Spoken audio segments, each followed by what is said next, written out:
Steve, do you think he's got a point? T'other Steve, Stephen Guildford. Well, no, not really, because everyone has a right to peaceful protest, but the last 4 sort of major protests in this country haven't been peaceful.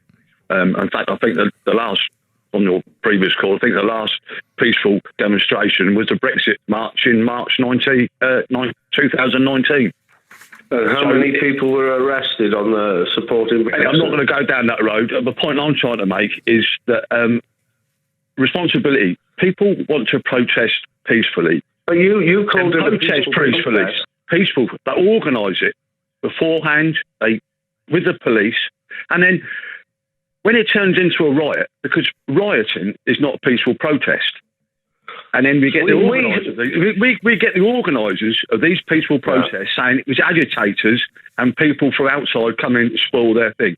Now, make the people who organise these protests, peaceful protests, make them take responsibility. And like yesterday, if a peaceful protest got out of hand due to the fact that it was a protesters and nothing else, then the next day, let's have them in court, and then they can explain how a peaceful protest became a riotous gathering. Now, I go back, I'm quite old, I go back to the 80s. Do we want to see our streets and our cities burnt like we did in the 80s?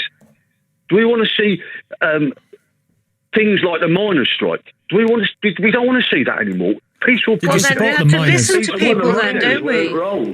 We have to listen to people if we don't want that. But I'm afraid the people who protested yesterday peacefully, what happened? The majority of those that protested. What happened to completely smash Bristol city centre yesterday? Now, how could anybody call that a peaceful protest? Black Lives Matter. Look at the riotous action over that. Look at the environmental... hang on, Black Lives Matter didn't riot. They pushed a statue of... Don't you think we all saw the statues being pulled down in Bristol and pulled down in London? People were rioting. Which statues have been pulled down in London? Well, the Churchill statue has been defaced. And see, people can't actually comprehend when people say peaceful protest, and no one's got issue with peaceful protest. Well, look, until you start having peaceful protests, and you can show that you can actually protest peacefully. Yeah, then, Steve, don't you think? I'm afraid you're going to have to just face the fact that you could be restricted. Because to be honest with you, none of the peaceful protesters are taking responsibility.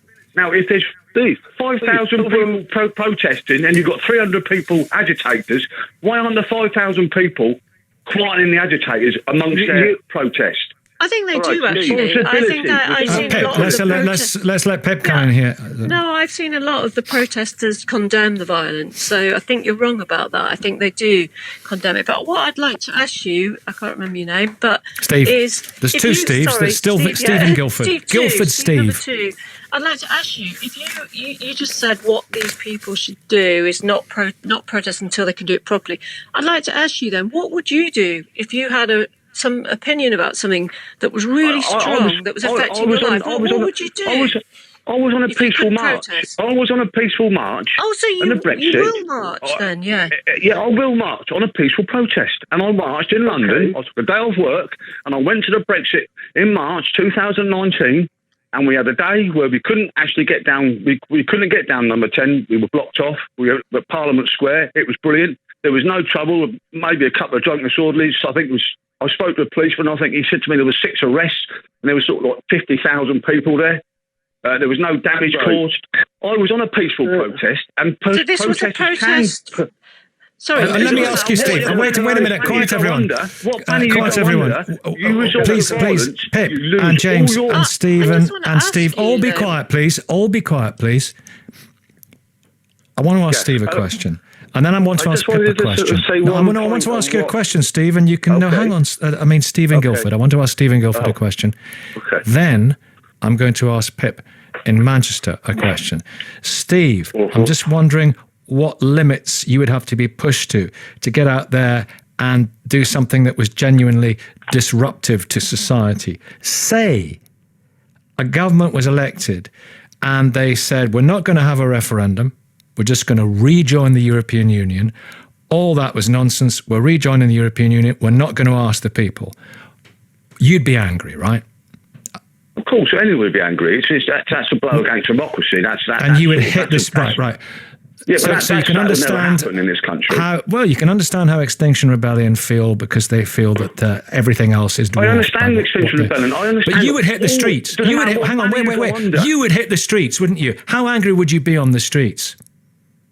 I would not. I would peaceful. I have protested in my life on many occasions, and I've done it peacefully. I took it as I don't know, a bit like going to a cup final. It's a day you go, you meet people the same sort of way you're thinking you are, and you have a day you protest. And you know your protest is noted by the simple fact of the many numbers are there.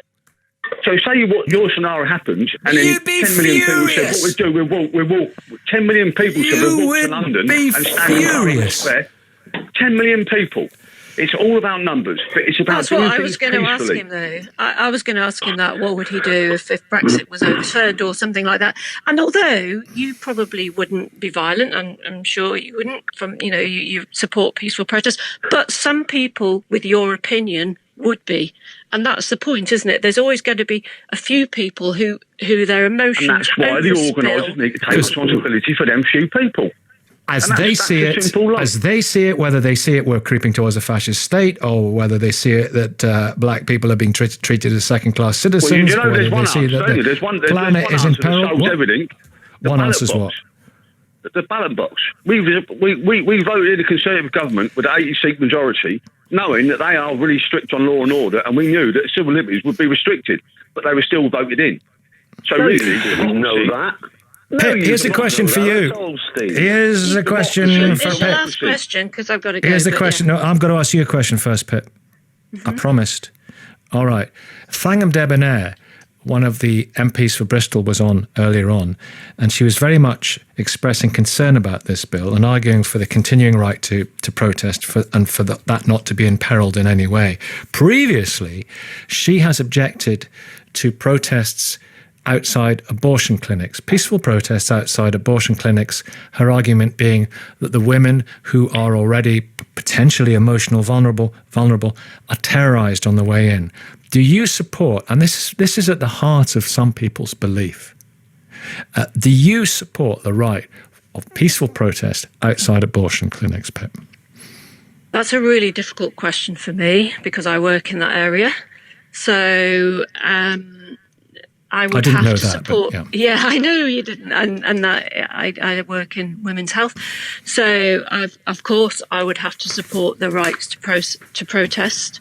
I don't support people's rights to harass and be aggressive towards anyone in the street who's doing their job. So that's a bit different, isn't it? If you're abusing somebody in the street who's walking into their job and shouting at them, a policeman shouting in their face. Well, it depends what the policeman's doing, isn't it? I mean, I support the police's right to police. What if he's managing? What if they're supervising the so-called protest and it turns violent and they attack the police? Would you then support that protest? No, very much like the Brexit protest. Not. I mean, that's ridiculous. Pro-Brexit protest. What was your question, Pip? Pip was going to ask a question before leaving. It was the question you asked him, actually, which was, somebody who feels so strongly about Brexit like you did, and if it hadn't gone through, you stolen would be from on him. The streets, yeah, and or you had no voice to change what had happened, and there was no referendum, as Nikki said. I mean, I wasn't going to say that, but I think that's a really good point to make. What if there's no referendum and Brexit was overturned? There'd be all of you on the streets. You'd be tempted to overturn a car, wouldn't you? You'd be, never mind that's the decision. Anyway, you'd be tempted, Steve, to push a car over. Oh, Pip, thank you very much indeed. Thanks for having me on. Thanks. All the best to the mother-in-law. Can I just get my point across? Who's that? This is Steve Bray. Steve, final point, Steve. Go on, yeah. Thanks. I just wanted to get my point across that Steve in Guildford is talking about pro-Brexit marches. We had 1 million plus on the marches for remaining in the European Union, not one single arrest. They had 4,000 or 5,000 and there were plenty of arrests. The video footage is out there for all to see to verify the facts. False information. They were violent. They were aggressive. Now, I'm not saying all of them. It's a small minority in all protests. But all the footage is out there online for people to see. All right, might not be your cup of tea, but the Countryside Alliance protests a few years ago, I don't remember any arrests there either. There are countless other examples, but then there are some issues, and then there are some issues. What a great lineup that was. Pip in Manchester, and James, serving police officer, or certainly police supervisor in safeguarding in the Met. Steve Bray and Stephen Guilford. Thank you. We're talking about the right to protest. I'm sorry we're late. It's 9:37. Please do get in touch. News headlines coming up now. Listen on BBC Sounds. This